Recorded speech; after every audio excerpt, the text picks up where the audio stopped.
नमस्कार मित्रों, इस वीडियो में हम लोग संख्याओं की विभाज्यता की जांच करना सीखेंगे। संख्याओं की विभाज्यता की जांच, test of divisibility of numbers.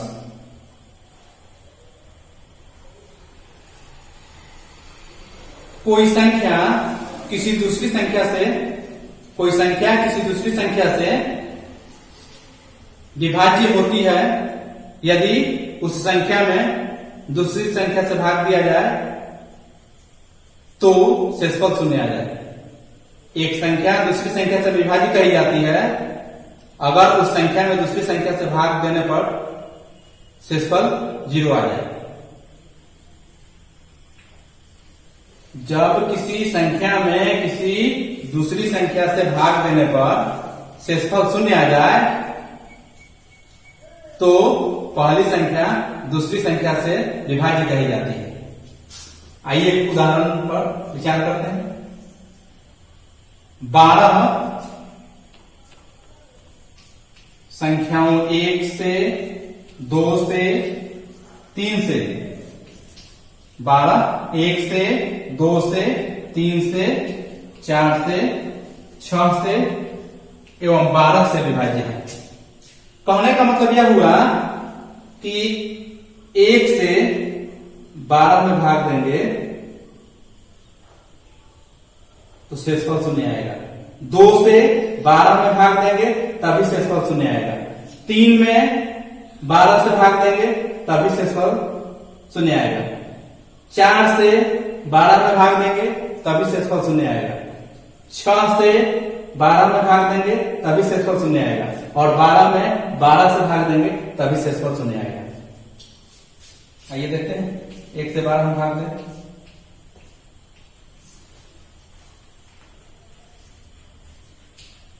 शेषफल शून्य आएगा। 2 से 3 से शेषफल शून्य आएगा। 4 से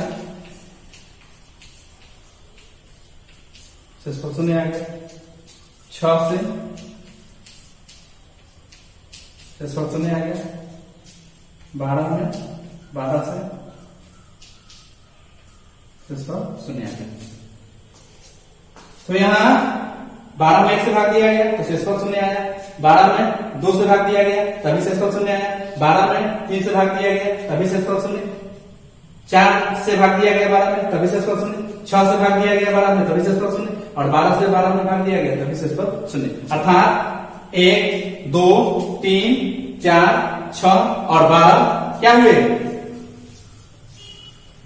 12 के अपवर्तक हुए। अर्थात 12 1 2 3 4 6 और 12 से क्या है? विभाज्य है। तो यह प्रक्रिया जो होती है भाग देकर यह ज्ञात करने की प्रक्रिया कि कोई संख्या किसी संख्या से विभाज्य है कि नहीं, यह लंबी एवं अधिक समय लेने वाली होती है। कुछ कसौटियों का प्रयोग करके हम आसानी से तथा कम समय में यह जांच कर सकते हैं कि कोई संख्या किस संख्या से विभाज्य है। तो आइए हम उन कसौटियों को जानने की चेष्टा करते हैं। आइए कुछ संख्याओं की विभाज्यता का नियम एक एक कर जानते हैं। सबसे पहले 2 से विभाज्यता की जांच कैसे की जाती है। 2 से विभाज्यता की जांच का क्या नियम है? 2 से विभाज्यता का क्या नियम है, सबसे पहले देखते हैं। कोई संख्या 2 से विभाजित होती है अगर उसके इकाई स्थान पर 0 2 4 6 या 8 हो।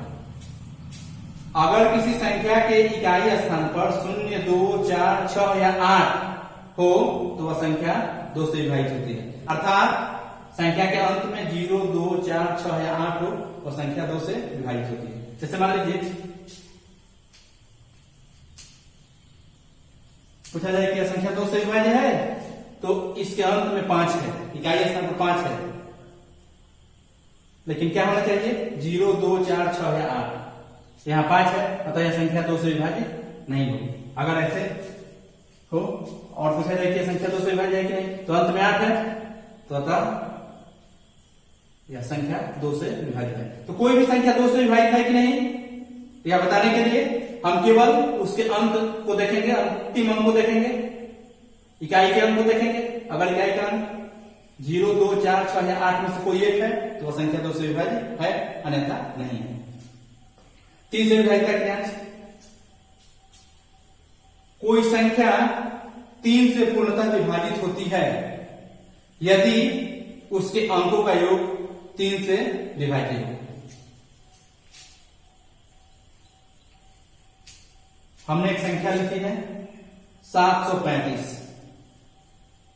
735 संख्या हो गई, इसके अंक कौन कौन है?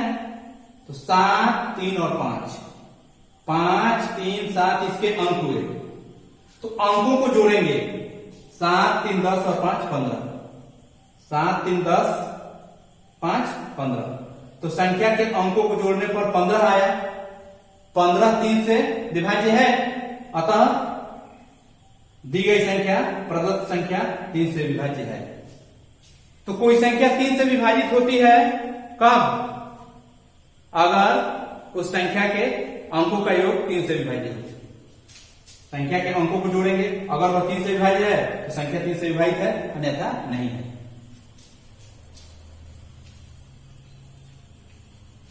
एक और उदाहरण दिया गया है, एक और संख्या दी गई है, पूछा जाए कि यह संख्या 3 से विभाजित है कि नहीं, तो क्या करेंगे? इसके अंकों को जोड़ेंगे। 6, 3, 9, 9, 8, 17, 2, 19। 19 3 से विभाजित नहीं है, अतः यह संख्या 3 से विभाजित नहीं है। तो कोई संख्या 3 से तब विभाजित होती है जब उसके अंकों का योग 3 से विभाज्य हो। आइए अब 3 के बाद हम 9 का नियम पहले देखते हैं। क्यों? क्योंकि 3 का नियम और 9 का नियम एक जैसा है। कोई संख्या 9 से विभाज्य है कि नहीं, यह जांचना हो, तो इसके लिए वही नियम है जो 3 का है। तो 3 का नियम 3 के लिए है, 9 का नियम 9 के लिए हो जाएगा। तो कोई संख्या 9 से पूर्णतः विभाज्य होगी, कोई संख्या 9 से विभाज्य होगी यदि उसके अंकों का योग 9 से विभाज्य हो। जैसे 927 एक संख्या दी गई है, इसके अंक कौन कौन है? 9, 2 और 7। तो इनके अंकों को जोड़ेंगे। 9, 2, 11 और 7, 18। तो दी गई संख्या के अंकों को जोड़ने पर 18 आया। 18 9 से विभाज्य है, अतः यह संख्या 9 से विभाज्य है। किसी भी संख्या को यह बताना हो कि वह संख्या 9 से विभाज्य है कि नहीं, तो हम उसके अंकों को जोड़ेंगे। अगर अंकों को जोड़ने से प्राप्त संख्या 9 से विभाज्य हो गई तो वह संख्या विभाज्य होगी। तो 3 से विभाजित का नियम हमने क्या पढ़ा? तो संख्या 3 से विभाजित होती है अगर उसके अंकों का योग 3 से विभाज्य हो।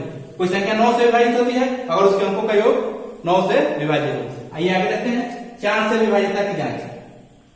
कोई भी संख्या 4 से विभाजित होती है अगर उसके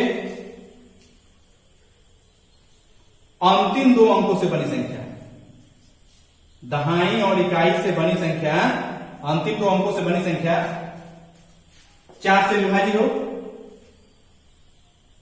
कोई संख्या 4 से विभाजित होती है अगर उसके दहाई और इकाई से बनी संख्या अर्थात अंतिम 2 अंकों से बनी संख्या 4 से विभाजित हो, अथवा कोई संख्या 4 से विभाजित होती है अगर उसके अंत में 2 शून्य हो। अगर किसी संख्या के अंत में 2 शून्य हो, 2 उदाहरण दिए गए हैं, पूछा जाए कि ये दोनों संख्याएं 4 से विभाजित है कि नहीं, तो नियम क्या कहता है? नियम है कि कोई संख्या 4 से विभाजित होती है अगर उसके दहाई और इकाई अंकों से बनी संख्या अर्थात अंतिम 2 अंकों से बनी संख्या 4 से विभाजित हो, अगर उसके अंत में 2 शून्य हो। कोई संख्या 4 से विभाजित होती है अगर उसके अंतिम 2 अंकों से बनी संख्या अर्थात दहाई और इकाई अंकों से बनी संख्या 4 से विभाज्य हो। कोई संख्या 4 से विभाज्य होती है अगर उसके अंत में 2 शून्य हो। तो यहाँ 2 शून्य है इसलिए संख्या 4 से विभाज्य है।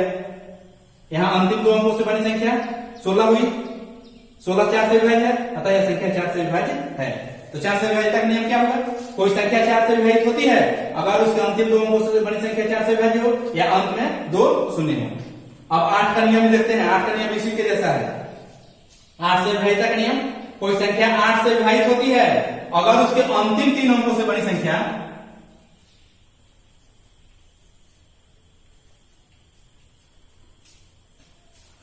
कोई संख्या 8 से विभाजित होती है अगर उसके अंतिम 3 अंकों से बड़ी संख्या 8 से विभाज्य हो या अंत में 3 शून्य हो।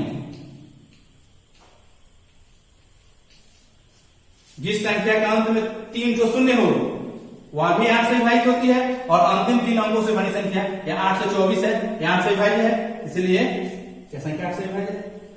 तो 4 से नियम हमने क्या पढ़ा? कोई संख्या 4 से विभाजित होती है अगर उसके अंतिम 2 अंकों से बड़ी संख्या अर्थात दहाई और इकाई अंकों से बड़ी संख्या 4 से विभाज्य हो या अंत में 2 शून्य हो। कोई संख्या 8 से विभाजित होती है अगर उसके अंतिम 3 अंकों से अर्थात सैकड़ा, दहाई और इकाई अंकों से बड़ी संख्या 8 से विभाज्य हो या अंत में 3 शून्य हो।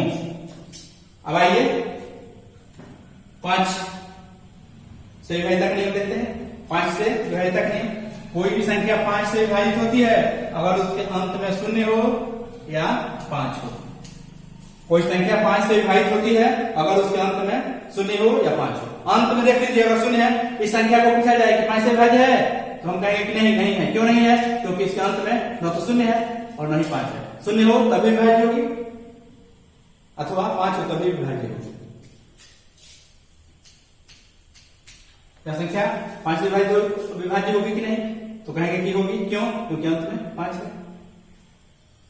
तो कोई संख्या 5 से तभी विभाज्य होती है जब उसके अंत में शून्य या 5 हो। 10 से जान लेते हैं। कोई संख्या 10 से विभाजित होती है अगर उसके अंत में शून्य हो। कोई संख्या 10 से विभाजित होती है अगर उसके अंत में शून्य हो। अंत में शून्य हो तो 10 से विभाज्य होगी, अन्यथा नहीं होगी। 6 से विभाजित की जांच, 6 का मतलब 2 गुना 3। तो जो संख्या 2 से विभाज्य हो और 3 से विभाज्य हो, जो संख्या 2 से भी विभाज्य हो और 3 से विभाज्य हो वह संख्या 6 से विभाज्य होती है।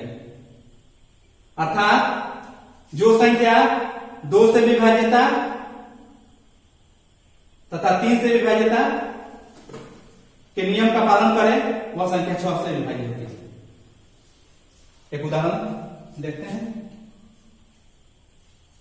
एक संख्या दी गई है, पूछा जाए कि यह 6 से विभाज्य है कि नहीं, तो देखेंगे कि यह 2 से विभाज्य है कि नहीं तथा 3 से विभाज्य है कि नहीं, दोनों से विभाज्य है कि नहीं। केवल 2 से हो तभी नहीं होगी, केवल 3 से हो तभी नहीं होगी, 2 से भी हो और 3 से भी हो। तो ये संख्या तो 2 से विभाज्य है। क्यों? क्योंकि इकाई स्थान पर 2 है, अंत में 2 है, तो यह संख्या 2 से विभाज्य है। अब देखते हैं कि 3 से विभाज्य है कि नहीं। तो 6 3 9 2 11, 6 3 9 2 11 अंकों का योगफल 11 आया।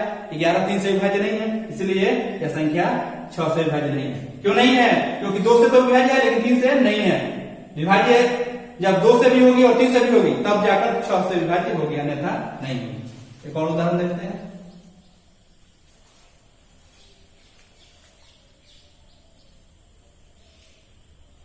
एक और उदाहरण दिया गया, पूछा जाए कि यह संख्या 6 से विभाज्य है कि नहीं, तो देखेंगे कि यह 2 से विभाज्य है कि नहीं। तो 2 से विभाज्य है क्योंकि अंत में 2 है। 3 से विभाज्य है कि नहीं, देखते हैं।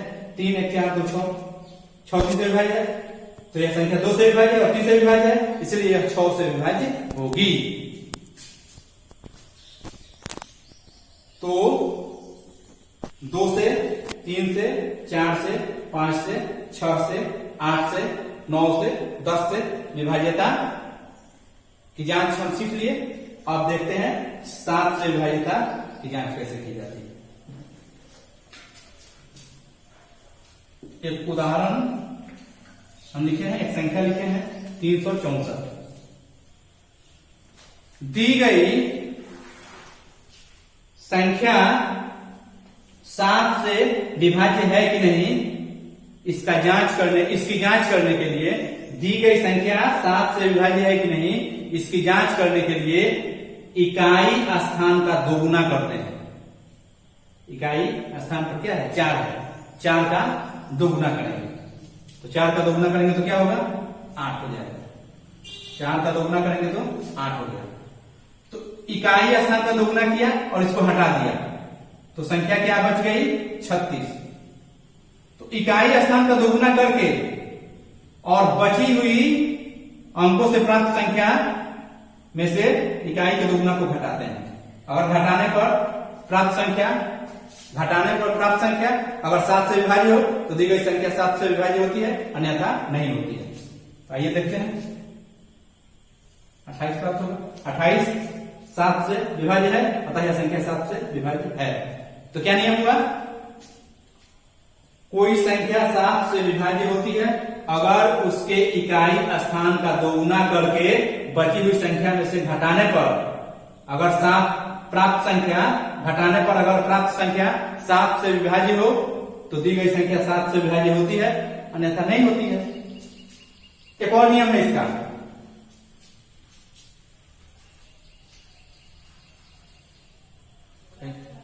संख्या हमने लिखी है 133। दी गई संख्या के इकाई स्थान का 5 गुना करते हैं। इकाई स्थान पर क्या है? 3 है। 3 का 5 गुना आप करेंगे तो क्या होगा? 3 पचे 15। अब इकाई स्थान को आप हटा दिए, इकाई स्थान पर क्या को हटा दिए? 3 को हटा दिए, इसका 5 गुना किए तो 15 होगा। अब बची हुई संख्या क्या है? बची हुई संख्या क्या है? तो 13 है। 13 में यह इकाई का 5 गुना करने पर जो संख्या प्राप्त हुई है उसको जोड़िए, 28 है।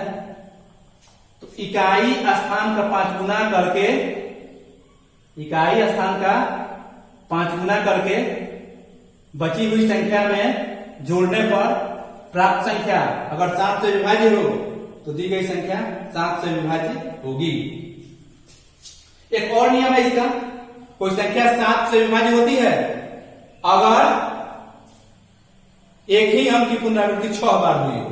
जैसे 1 1 1 1 1 1 6 बार एक आया है तो यह संख्या 7 से विभाजित होगी। लेकिन यह नियम सभी संख्याओं के साथ नहीं लागू होगा। अगर 6 बार कोई संख्या आए, 12 बार आए, एक ही अंक 12 बार आए, एक ही अंक 6 बार आए तो वह संख्या 7 से विभाजित होती है। जैसे पूछा जाए कि 5 5 5 5 5 5 यह संख्या 7 से विभाज्य है कि नहीं? तो गिन लेंगे। अगर एक ही अंक 6 बार आया है तो यह संख्या 7 से विभाज्य होगी। तो 2 3 4 5 6 7 8 9 और 10 का नियम पढ़ लिए। अब बाकी रह गया है 11 का नियम। तो 11 का नियम क्या कहता है? 11 का नियम है कि इकाई स्थान से प्रारंभ करते हुए सम स्थान के अंकों का योग तथा विषम स्थान के अंकों के योग का अंतर, सम स्थान के अंकों के योग तथा विषम स्थान के अंकों के योग का अंतर अगर 0 हो या 11 का गुणज हो, 11 का अपवर्त हो तो दी गई संख्या 11 से विभाजित होती है।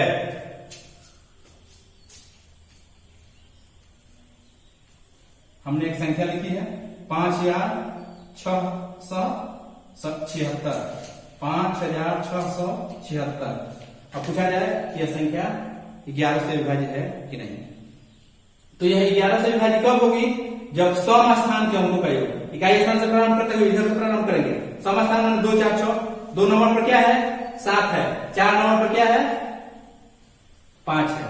तो इनको जोड़ो, इनको जोड़िए, सम स्थान के अंकों को जोड़िए तो 7 और 5 12 हुआ। फिर विषम स्थान के अंकों को जोड़िए, 1 नंबर पर 6 है और 3 नंबर पर क्या है? 6 है।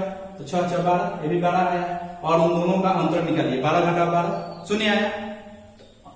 0 आए या 11 का अपवर्त आए, 11 का गुना जाए, 11 आए 22 आए, 33 आए या कोई भी गुना जाए तो वह संख्या 11 से विभाजित होती है। तो विषम स्थान के अंकों को जोड़ा तो 12 आया, विषम स्थान के अंकों को जोड़ा तो 12 आया, 12 घटा 12 0।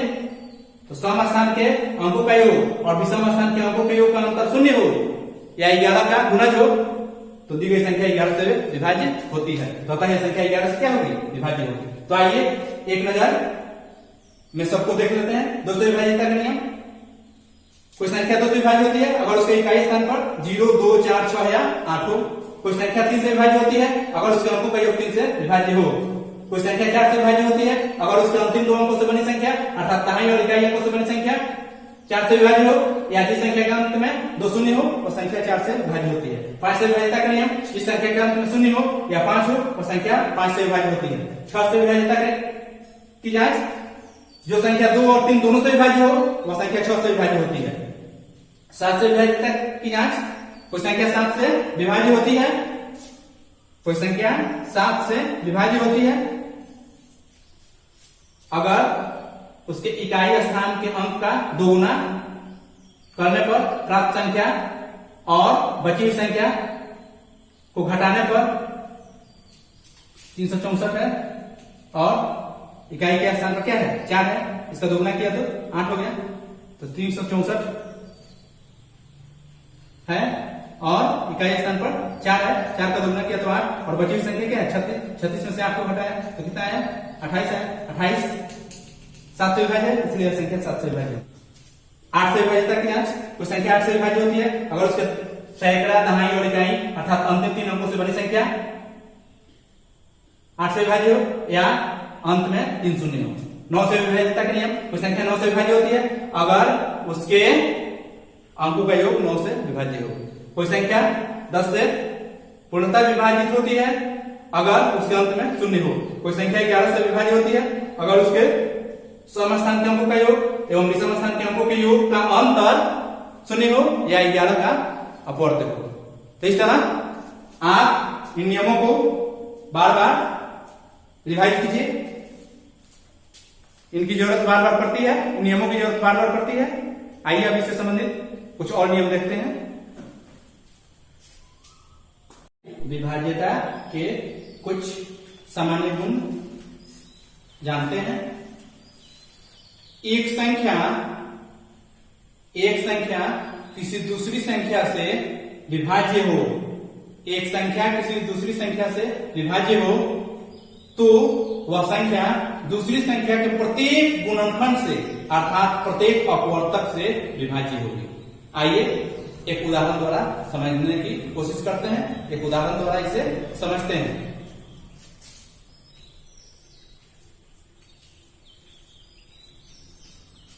504 एक संख्या है और 14 से भाग दे रहे हैं। 243 हो जाएगा, 284 अर्थात शेष पर 0 आ गया। तो 504 14 से क्या है विभाज्य है, 504 14 से विभाज्य है। इसका मतलब क्या हुआ 504 का एक गुणनखंड 14 है, साथ ही 504 का एक दूसरा गुणनखंड 36 है। हम यह भी कर सकते हैं कि 14 का अपवर्त्य 504 है, 14 का गुणज 504 है, साथ ही 36 का गुणज भी 504 है। तो एक संख्या 504 हुई, वह दूसरी संख्या 14 से विभाज्य है। तो यह संख्या 504 14 के सभी गुणनखंडों से विभाज्य होगी। 14 के गुणनखंड क्या क्या होंगे, 14 के गुणनखंड 1 तो 1 होगा, 2 होगा, 7 होगा, 14 होगा। तो 504 1 से विभाज्य है, 504 2 से विभाज्य है, 504 7 से विभाज्य है और 504 14 से तो विभाज्य है। तो कोई संख्या किसी दूसरी संख्या के से विभाज्य हो तो संख्या के जितने भी गुणनखंड होंगे, 14 के जितने गुणनखंड होंगे सब 504 को विभाजित करेंगे। सभी गुणनखंडों से 504 क्या होगा विभाजित होगा। आइए दूसरा नियम देखते हैं। दूसरा नियम कहता है कि यदि कोई संख्या 2 या 2 से अधिक समअभाज्य संख्याओं से विभाजित हो, यदि कोई संख्या 2 या 2 से अधिक समअभाज्य संख्याओं से विभाजित हो तो उनके गुणनफल से भी वह संख्या विभाजित होगी। दूसरा नियम देख रहे हैं, 455 है, 5 से विभाजित है,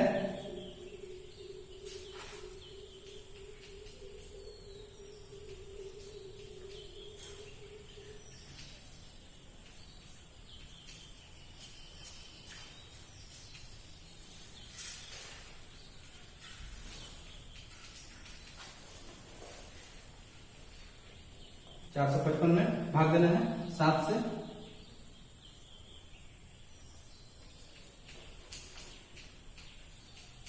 सात बचे 35।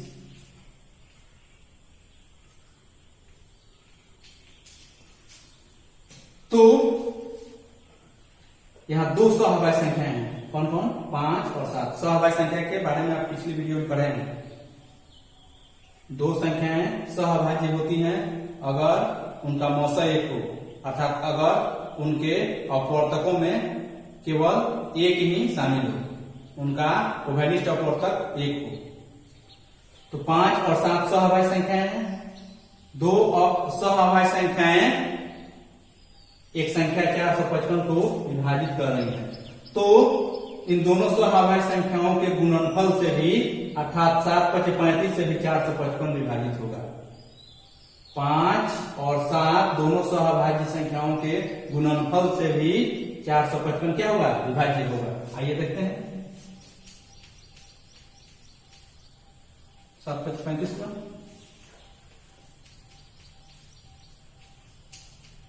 35 दिया 105। इस तरह हमने क्या देखा?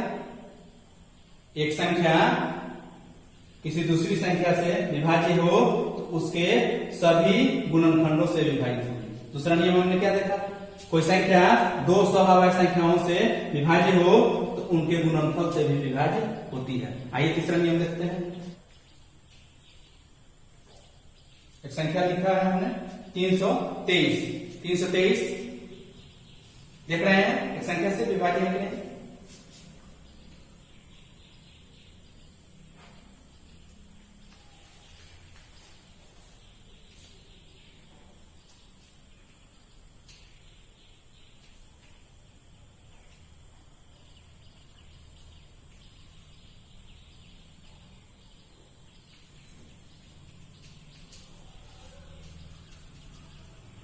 तो 323 17 से विभाजित है। एक और संख्या पर विचार करते हैं।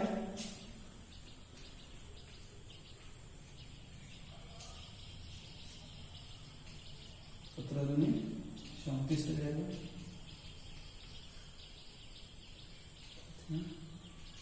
क्या हो?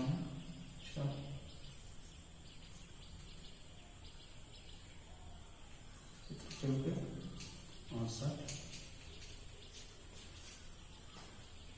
तो दो संख्याएं हैं, दो भी संख्या हो सकती है, दो से ज्यादा भी, तीन भी हो सकती है। दो या दो से अधिक संख्याएं अगर किसी संख्या से विभाज्य हो, 323 और 3978 दो संख्याएं हैं जो 17 से विभाज्य हैं, तो इन दोनों संख्याओं का योगफल भी, योगफल भी 17 से क्या होगा? विभाज्य होगा। अर्थात इन दोनों को अगर जोड़ दें तो भी जो संख्या प्राप्त होगी वह 17 से विभाज्य होगी। आइए देखते हैं। 3978 है और 323 है।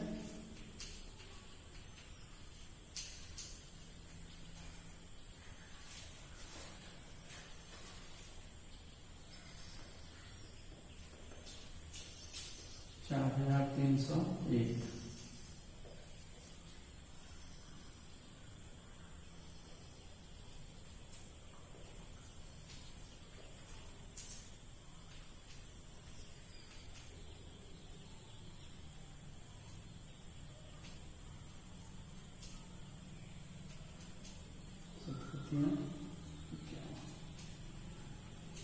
तो हमने क्या देखा कि 323 और 3978 दोनों संख्याएं 17 से विभाज्य हैं, इसलिए इन दोनों संख्याओं के योगफल भी 17 से विभाज्य होगा। इसी तरह चौथा नियम है कि दो संख्याएं, मान लीजिए कि यही दोनों संख्याएं हैं 323 और 3978 दोनों 17 से विभाज्य हैं, तो इनका अंतर भी 17 से विभाज्य होगा। अगर 3978 में से 323 घटा दें और 17 से भाग दें तो भी शेषफल शून्य ही प्राप्त होगा। तो चार नियम हमने क्या पढ़ा कि कोई संख्या किसी दूसरी संख्या से विभाज्य है तो उसके प्रत्येक अपवर्तक से भी विभाज्य होगी। दूसरा नियम हमने पढ़ा कि अगर कोई संख्या दो सहभाज्य संख्याओं से विभाज्य हो तो उनके गुणनफल से विभाज्य होती है। तीसरा नियम हमने पढ़ा कि अगर दो संख्याएं या दो से अधिक संख्याएं किसी संख्या से विभाज्य हो तो उनका जोड़फल भी विभाज्य होता है। चौथा नियम, अगर दो संख्याएं किसी संख्या से विभाज्य हो तो उनका अंतर भी उस संख्या से विभाज्य होता है। इन नियमों को आप अच्छी तरह से देख लीजिए, यह आपके काम की चीज है, बार बार इसका उपयोग आपको करना है। आपके स्क्रीन पर कुछ प्रश्न आएंगे, आप उन्हें सॉल्व कर लीजिए। फिर मिलते हैं अगले वीडियो में। धन्यवाद।